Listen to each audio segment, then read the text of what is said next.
All right. Hey, guys. Welcome to Found and Refined Life Revisioning. I'm your host, Amy Lesage. If we have not met, thank you so much for popping in here. And if we have met, thank you for coming back. Today is going to be just kind of a pickup of where we left off, going through what got me to the point of surrendering my life completely to God and trying to let go of control and give it all to God and trust that process. Usually, I'm sure this would happen for most people who might be in this situation, that process begins from a point of despair. Where I had left off at our last episode was getting up to 2023 when I just couldn't hold it up anymore. Everything was crashing around me. In the beginning of 2023 is really where I lost all my footing. I was back and forth praying and trying to listen and trying to take God's guidance as to like what to do. And I was on this road towards podcasting and YouTubing, trying to figure out how am I going to grow this business called Found and Refined, which was a furniture refinishing business. How am I going to grow this business when I have no time and little left to put into it anymore? Like, because it was such a labor intense job of refinishing and at people's homes and a lot of back and forth. I was a team of one. It was a lot. I was trying to do the best at it all and it wasn't working. Financially, it wasn't working. Instead of turning to God for some help, I pushed God aside and put money at the front. If something was going to make me money, boom, I was going to go get it. I did a full 180 in the beginning of 2023. Money wasn't coming fast enough. Work was just like getting me up into a point, which wasn't enough. And I needed more. And I wasn't ready to let go of Found and Refined and furniture refinishing being a bigger thing. Like I really saw so much potential in it. And I saw so much hope that it could work. I felt like when I would go to kind of give up on it, something would come up and show me like, no, it's not time to give up. Well, in 2023, there was this adorable space on a main road that I've always watched and I've always loved. It had been occupied for years, but I just always had my eye on it. I'm like, it's just so cute. It's so cute. It's rustic. It's so cute. When we drove by it, we'd just look at it and be like, man, one day that's going to be mine. One day, if it ever comes available, that's my time to go. January-ish, the store becomes available. The person in there was done with her business. It was a painting place where you could like paint on boards, super cute. And it was attached to an antique shop. Now, for me, that seemed like match made in heaven. And the second I saw that it was open, my brain, eyes, everything became fixated on that. You just couldn't get me off of that path. I was like, that is available and that is calling my name. And I'm going to make that happen no matter what. No matter what red flag might pop up, no matter what things might show this is a really bad decision, I'm convinced it's not. And I'm going rogue here, following my gut. It just became this drive. Like it was going to save me. It was going to solve all my problems. That's what it was going to. It was going to solve all my problems. Nothing could stop me from getting that place. The landlord owned the antique shop next door, an elderly man. There were warning signs coming from him, but I was like, he's, older. It's fine. We'll get through it. I'll get through it. It's going to be fine. This is meant to be. I start working on the place immediately, making it my own. This is going to be my store. It'll be a showcase of the things that I do, the different way I can refinish furniture. People can absolutely buy the furniture in the store, but it's also to show if you have a table, this can be done to it. There were going to be before and afters. There's going to be a consultation area. There was a seating area. There was a sink area so that if I wanted to do classes, it just checked all the boxes. It needed to be brought to a standard where I wanted it to be as far as refinishing goes. So I started working on the floors. There were wood floors there that were 5 different colors, stained, painted, paint all over them from the painting class that was there prior. It was just this Mod Podge of a wood floor. And I'm like, I can't do this. This can't work. Countless hours were spent making that store fit my vision. And my vision was intense and purposeful. And every choice I made had a reason for it.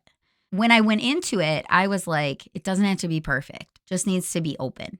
Just needs to be enough to showcase what I've got. And then we'll go from there. As I started working on it, the pressure and, feedback and things just started making it feel like it needed to be perfect. It was taking months because it would be every single moment that I had, any free time I had was there, cleaning it up, fixing it up, making it good. The thing was, I didn't have a lot of money. There wasn't hiring out help. My boyfriend at the time was helping a ton, and it was just having a huge strain. It was just a strain on everything. I was working till midnight, 1, 2, 3 in the morning. I remember cops being like, "What are you doing in there?" Because I put a paper up. It was all windows, and they're like, "What are you doing in here till that late?" I was suspicious at that point. Everything in the place had been touched, fixed, finished, refinished. There was a faux fireplace with brick. I had redone that. Everything was coming together. But on the back end, I would be working during the day to make the money to pay for these things, on top of racking up a credit card bill at Home Depot that I was planning would be paid off. As I was working on the store and working in people's homes and all of the things, life outside of the store was falling apart. And I was trying to keep it all together. I was really feeling like I could hold all this weight myself.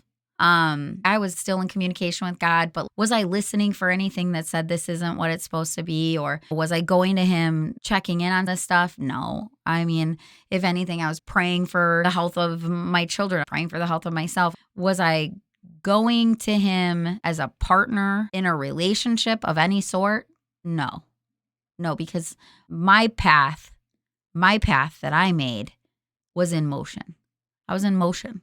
Situations started happening with the landlord and my boyfriend at the time, and things were becoming explosive. Anytime I would go to the store, this landlord would be pounding on the doors, having something to say, it just became like a yucky place to even go. And I just felt this like darkness come over this dream. There's a lot there. So I'll just say it was just getting bad. Relationships were getting bad. Communication was getting bad and aggressive. I was out due to emergency surgery that I had to have. I couldn't even work for a month because I couldn't lift. I couldn't do certain things. My kids are struggling. There were some really serious things that, I was worried about and trying to manage. I'm fighting the school. I was just fighting everybody. I have money issues. I'm in court for a whole nother thing. There's no loans available for me. So it literally is nonstop work to fund the store so that I can hopefully make all of that back. My relationship is falling apart. Oh gosh, it was horrible. Things were swirling out of control, just swirling out of control. And I couldn't do enough to make it stop or to fix it or to make it better in any type of a way. I felt like I was getting hit left and right. I could not catch a break. Even my dog was sick. Like everybody was sick. Everything was going wrong. It then became an issue that if this store isn't going to open and I'm paying monthly, and there's tons of arguments surrounding it, there's like a black cloud over it. I don't know what's going to happen. I found myself at a point where I didn't even want to go to my mailbox because I couldn't pay the bills that were sitting in there. I would get like anxiety just walking to the mailbox. I would put it off as long as I could. And then you got to get your mail and prioritize in what order was I going to pay these things. This stuff just kept piling up and getting worse. And something came up. My mom came over and she was like, I got to tell you something. It was about the landlord and a customer. And it wasn't good. And now there was an accusation against him for some physical stuff towards a woman. Within a day, hundreds of follow-up comments to this post of how horrible this person is. And everything on there is like, stay away from this building. Stay away from this place. Well, I'm literally connected to the place by a door on the inside, and we were sharing a building. And I remember thinking, this isn't going to get any better. Like right now, at this present moment, this is as good as it's going to be. And it's only going to get worse. Because this person is only in decline. Everything's in decline, actually. I couldn't figure out how building this dream on bad foundation was going to work. I had put my heart and soul for months into this store, thinking this is going to be it. This is going to be what helps my company grow. But there was this deep tug inside saying, you better stop here.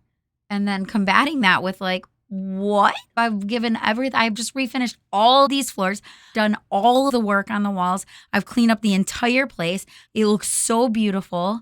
I had just hung the light, had my kids in there. They're like, this is amazing. I remember taking a step back a couple days before hearing all of this and being like, wow, we did it. It looks so good. It's perfect. We're so close. I remember just standing at the door being like, this is going to be so great.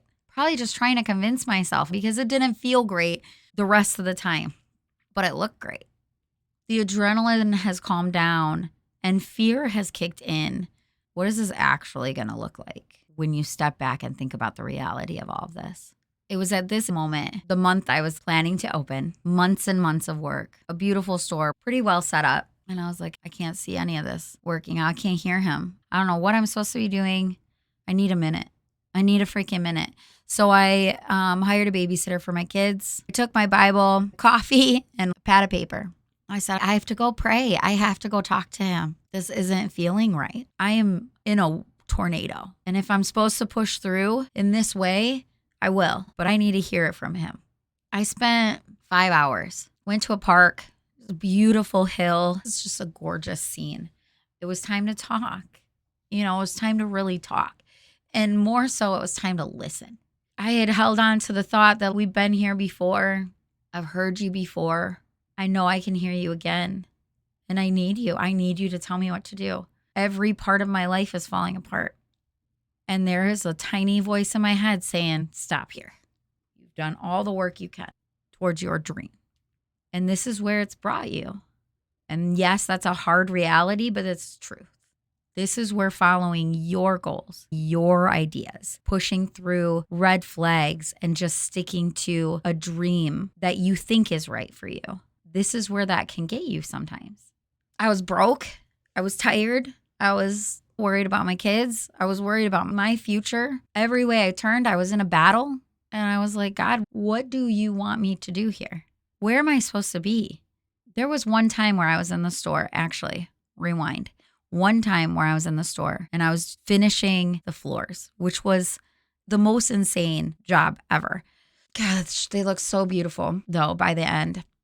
And I remember thinking, man, I was just trying to stay in my own head. I was like, I don't want to feel the vibes that are coming from the place next door. I just want to like stay in this dream. I want to stay in this thought. I want to stay in this happiness and I feel like proud of myself for doing this. Place next door. I just want to stay in this dream. I want to stay in this thought. I want to stay in this happiness. I feel like proud of myself for doing this.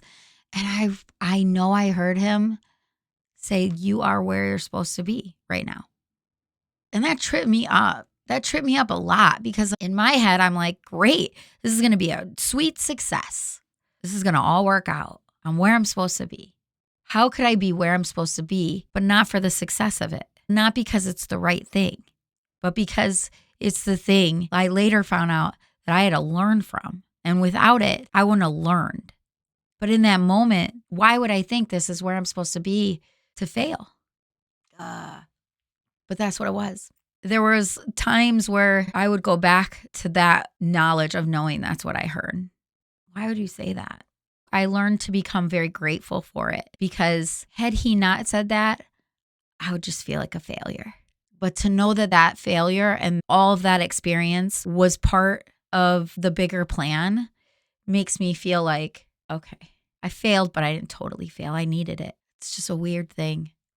But I'm on the hill. Pages are flipping in the Bible. Man, it was a crazy experience. Honestly, I was like, wow. It kept going back to the same pages. Help and serve. Help and serve. I was like, God, thy will be done. I'm done. I obviously can't make decisions very well. Look where it's gotten me. I don't want to follow myself. I don't want to follow my thoughts. I don't want to follow my dreams. I want to follow yours. I want to follow you.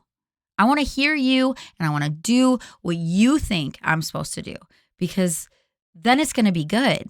Then it's going to work out. Following you can't be a wrong decision. Following me shows me it can be a really bad choice. It can be a multitude of wrong decisions.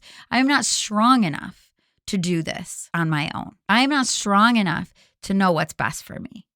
I don't know what's best for me when it comes to me or God. I lose that one. He knows what's best for me. But if I'm not listening and I'm not calling on him and I'm not there to receive the message, I'm missing it. And I'm ending up in a place like this. And that reality was real. That was so real. And I gave it up. I was like, whatever you want me to do, Lord, I want to do it. I'm done trying to figure this life out. I want you to lead me. Please lead me. It wasn't like in a demanding way. This sounds a little demanding. It's not like you do this for me. No, it was like, please, God, I give up control. I'm letting go. I want to follow you.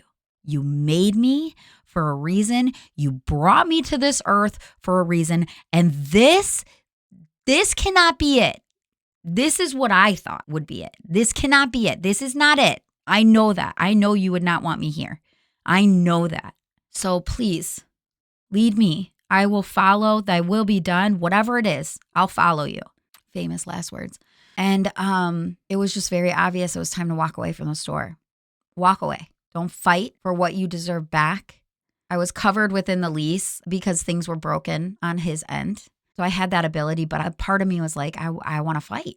I put so much time and money, sweat and tears, and now I'm going to leave him with this gorgeous place. Like, are you kidding me? But literally at that time, I didn't have the energy to do any of that. I was already fighting so many other things that needed to see their way through. It was time to walk away. And what he had told me, what I heard very clearly through the Spirit, was podcasting and YouTube. Help and serve. Now, of course, I was like, okay, there's a God spin on this, right? I already got the podcast room. This was what I was going to do before I took the turn into the wrong, horrible choice of the store. So I've got all that stuff lined up. I'm going to do podcasting about furniture and life revisioning. At first, I thought it was furniture only, but now it's about life. How does God get you through these moments? So it's going to be like a little bit of both. And I'm going to teach people how to refinish furniture. And I'm also going to teach them how I'm refining my life. And it was like, I got it. No problem. All right, God, I'm on it. Thank you so much. Like, I'm following you. I got it. I got it. I got it. Sadly, a lot of things had to end at that point. Anything that was a distraction from my partnership and my commitment to God, it had to go. One of those was the store. The other one was my relationship that I was in, and I had to get through some of the other things, court and some of that other stuff, and I did. My world became very small and focused. If I'm going to do this right, I need to be with God, hand in hand, and my children are next. That is enough. That is a lot to take on. That is enough. If I'm going to do this right, that's what's going to happen. I bought a cross ring. I put it on my ring finger. Relationships are tempting. Relationships are tempting. Being in this particular relationship was hard to get out of. I had to make that choice, and I had to remind myself every minute of the day in the beginning of where my commitment was. I am doing this. I said I was going to do it, and I'm going to do it well. And so that's where I'm at. And nothing was going to stop me. No other relationship, nothing else was going to divert my attention. My attention was on him and where am I supposed to be in this life? Because I'm pretty sure I'm not even close to the right path. I'm not even close to where he's wanting me to go. I'm on a ride now and I want to hear him clearly. So all this noise, all this outside stuff, I am turning it off. I am closing these doors except to my children because they are extremely important and I am a mother and I'm a good mom and I will never close the door to my children. But other than that, it was me, God, my kids. Figure out the rest, let the rest crumble, let it go, walk away from the store. I had to gather all my stuff out. I had to put it all into my garage, which really sucked because I had to see this sadness, this failure that just was kind of looming over me. But I knew in my heart it was the right decision, but it still really hurt. So I just stayed out of my garage for a really long time because I couldn't quite face that yet. And I just got through it. My friends, my family came and it was done. It was over. The harassment continued, but I put a stop to that as well. It was over. Time to buckle down. And in my mind, figure out how am I going to do furniture refinishing and talk about the God stuff. What's that going to look like? And at this moment, the thoughts and the Holy Spirit just poured into me. I would be pulling over on the side of the road, writing down things that I felt needed to be talked about. Not that came from me. It was very clear. It did not come from me. I was like, this is so important. I'm going to forget it. I had to pull over, write out this whole thing. I mean, it was like they were coming in at rapid speed, nonstop. God was just boom, boom, here's this thought. Boom, here's this thought. Boom, here's this thought. And I was like, okay, cool. Wow, that's a lot of stuff. That's a lot of material. He's totally preparing me. Now, how am I going to get all of this together? Now I got to figure out the furniture refinishing part. I need to come in with a bang and write out all the stuff of how to refinish kitchen cabinets because that's what I'm going to start with. And then I'm going to sprinkle in some of the God stuff, which he's given me. Thank you. And this is going to be great. Off I ran on what I thought he was telling me. And again, I got it wrong. I learned so much just by falling over and over and over again. But I never didn't get back up. I think that's the thing. You got to get back up. But you got to get back up with him. You don't get up by yourself. You never should be getting up from a broken, hurt place by yourself ever without him. If you want it to go right, you got to get up with him. I can't wait to share these things that the Spirit has just been passing on to me. I have so many notes that I cannot wait to give you. I've learned so much. This is not about furniture refinishing anymore. I had to give that up too. That wasn't part of the plan. That was part of my plan. That wasn't part of his plan. I had to learn that too. I had to become completely stripped down from all of the thoughts that I thought in order to follow him properly. And that's hard, but it's possible. We'll stop here. I can't wait to talk to you again next time. And I just always appreciate you. I hope you know that. From the bottom of my heart, I appreciate you listening. Thank you guys. Talk to you.